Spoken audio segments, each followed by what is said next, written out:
4th degree, Secret Master. Masonry is a succession of allegories, the mere vehicles of great lessons in morality and philosophy. You will more fully appreciate its spirit, its object, its purposes, as you advance in the different degrees, which you will find to constitute a great, complete, and harmonious system. If you have been disappointed in the first 3 degrees, as you have received them, and if it has seemed to you that the performance has not come up to the promise, that the lessons of morality are not new, and the scientific instruction is but rudimentary, and the symbols are imperfectly explained, remember that the ceremonies and lessons of those degrees have been for ages more and more accommodating themselves, by curtailment and sinking into commonplace, to the often limited memory and capacity of the master and instructor, and to the intellect and needs of the pupil and initiate, that they have come to us from an age when symbols were used, not to reveal but to conceal, when the commonest learning was confined to a select few, and the simplest principles of morality seemed newly discovered truths, and that these antique and simple degrees now stand like the broken columns of a roofless Druidic temple, in their rude and mutilated greatness, in many parts, also, corrupted by time, and disfigured by modern additions and absurd interpretations. They are but the entrance to the great Masonic temple, the triple columns of the portico. You have taken the first step over its threshold, the first step toward the inner sanctuary and heart of the temple. You are in the path that leads up the slope of the mountain of truth, and it depends upon your secrecy, obedience, and fidelity, whether you will advance or remain stationary. Imagine not that you will become indeed a Mason by learning what is commonly called the work, or even by becoming familiar with our traditions. Masonry has a history, a literature, a philosophy. Its allegories and traditions will teach you much, but much is to be sought elsewhere.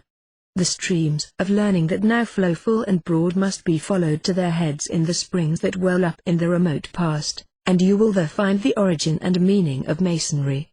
A few rudimentary lessons in architecture, a few universally admitted maxims of morality, a few unimportant traditions, whose real meaning is unknown or misunderstood, will no longer satisfy the earnest inquirer after Masonic truth. Let whoso is content with these, seek to climb no higher. He who desires to understand the harmonious and beautiful proportions of Freemasonry must read, study, reflect, digest, and discriminate. The true Mason is an ardent seeker after knowledge, and he knows that both books and the antique symbols of Masonry are vessels which come down to us full freighted with the intellectual riches of the past, and that in the lading of these argosies is much that sheds light on the history of Masonry, and proves its claim to be acknowledged the benefactor of mankind, born in the very cradle of the race. Knowledge is the most genuine and real of human treasures, for it is light, as ignorance is darkness. It is the development of the human soul, and its acquisition the growth of the soul, which at the birth of man knows nothing, and therefore, in one sense, may be said to be nothing. It is the seed, which has in it the power to grow, to acquire, and by acquiring to be developed, as the seed is developed into the shoot, the plant, the tree. We need not pause at the common argument that by learning man excelleth man, in that wherein man excelleth beasts, that by learning man ascendeth to the heavens and their motions, where in body he cannot come, and the like. Let us rather regard the dignity and excellency of knowledge and learning in that whereunto man's nature doth most aspire, which is immortality or continuance. For to this tendeth generation, and raising of houses and families, to this buildings, foundations, and monuments, to this tendeth the desire of memory, fame, and celebration, and in effect the strength of all other human desires. That our influences shall survive us, and be living forces when we are in our graves, and no merely that our names shall be remembered, but rather that our works shall be read, our acts spoken of, our names recollected and mentioned when we are dead, as evidences that those influences live and rule, sway and control some portion of mankind and of the world. This is the aspiration of the human soul. We see then how far the monuments of genius and learning are more durable than monuments of power or of the hands. For have not the verses of Homer continued 2500 years or more, without the loss of a syllable or letter, during which time infinite palaces, temples, castles, cities, have decayed and been demolished? It is no possible to have the true pictures or statues of Cyrus, Alexander Caesar, no, nor of the kings or great personages of much late years, for the originals cannot last, and the copies cannot but lose of the life and truth. But the images of men's genius and knowledge remain in books, exempted from the wrong of time, and capable of perpetual renovation.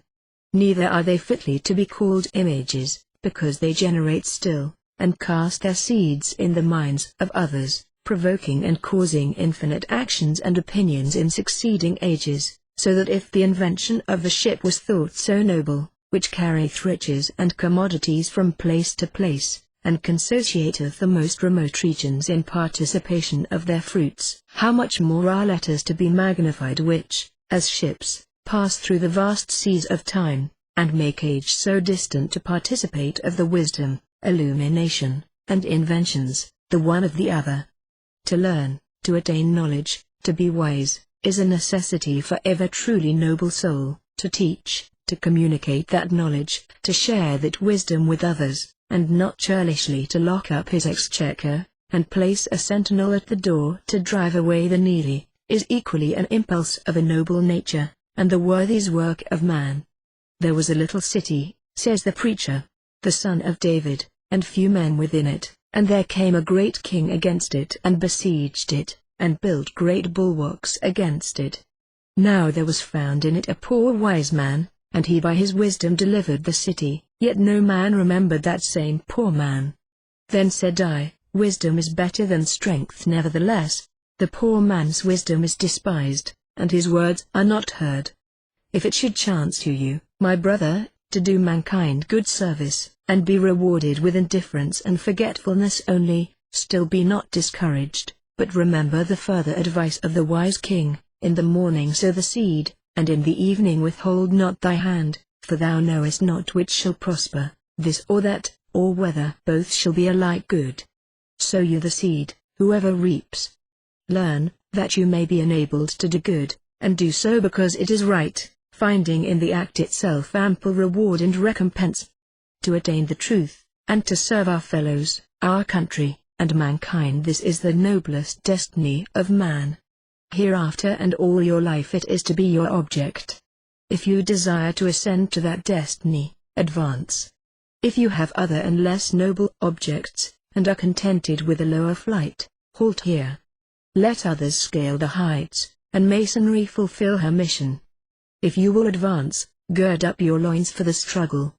For the way is long and toilsome. Pleasure, all smiles, will beckon you on the one hand, and indolence will invite you to sleep among the flowers, upon the other. Prepare, by secrecy, obedience, and fidelity, to resist the allurements of both. Secrecy is indispensable in a Mason of whatever degree. It is the first and almost the only lesson taught to the entered apprentice. The obligations which we have each assumed toward every Mason that lives, requiring of us the performance of the most serious and onerous duties toward those personally unknown to us until they demand our aid, duties that must be performed, even at the risk of life, or our solemn oaths be broken and violated, and we be branded as false Masons and faithless men, teach us how profound a folly it would be to betray our secrets to those who, bound to us by no tie of common obligation, might, by obtaining them, call on us in their extremity, when the urgency of the occasion should allow us no time for inquiry, and the peremptory mandate of our obligation compel us to do a brother's duty to a base impostor. The secrets of our brother, when communicated to us, must be sacred, if they be such as the law of our country warrants us to keep. We are required to keep none other, when the law that we are called on to obey is indeed a law, by having emanated from the only source of power, the people. Edicts which emanate from the mere arbitrary will of a despotic power, contrary to the law of God or the great law of nature, destructive of the inherent rights of man, violative of the right of free thought, free speech, free conscience, it is lawful to rebel against and strive to abrogate. For obedience to the law does not mean submission to tyranny, nor that, by a profligate sacrifice of every noble feeling, we should offer to despotism the homage of adulation.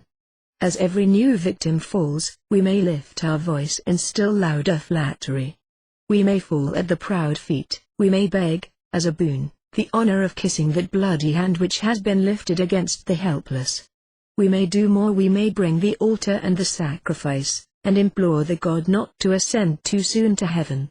This we may do, for this we have the sad remembrance that beings of a human form and soul have done. But this is all we can do. We can constrain our tongues to be false, our features to bend themselves to the semblance of that passionate adoration which we wish to express, our knees to fall prostrate, but our heart we cannot constrain.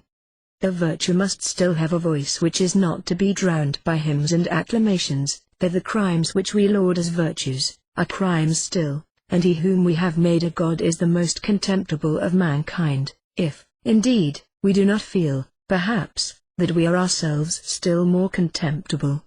But that law which is the fair expression of the will and judgment of the people, is the enactment of the whole and of every individual. Consistent with the law of God and the great law of nature, consistent with pure and abstract right as tempered by necessity and the general interest, as contradistinguished from the private interest of individuals, it is obligatory upon all, because it is the work of all, the will of all, the solemn judgment of all, from which there is no appeal. In this degree, my brother, you are especially to learn the duty of obedience to that law.